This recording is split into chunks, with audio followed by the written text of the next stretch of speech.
গত পরশু মানে রবিবার ছিল আমার দিদির ফুড এসআইয়ের এক্সাম।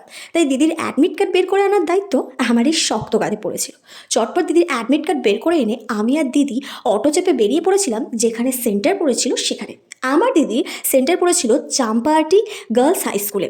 সেখানে পৌঁছেই দেখি এত এত ক্যান্ডিডেট পরীক্ষা দেওয়ার জন্য গেটের সামনে দাঁড়িয়ে আছে যে রাস্তায় পুরো লম্বা জ্যাম পড়ে গেছে। এরপর প্রায় 30 মিনিট ধরে হাঁ করে দাঁড়িয়ে থাকার পর অবশেষে গেটটা খুললো। তারপর দিদি ভেতরে চলে যেতে আমি বাইরে দাঁড়িয়ে দিদির জন্য অপেক্ষা করছিলাম। তারপর পরীক্ষা শেষ হতে দিদি বাইরে আসতে আমরা আবারও অটো চেপে বাড়ি ফিরছিলাম। রাস্তায় যেতে যেতে পরীক্ষা নিয়ে গল্প চলছিল।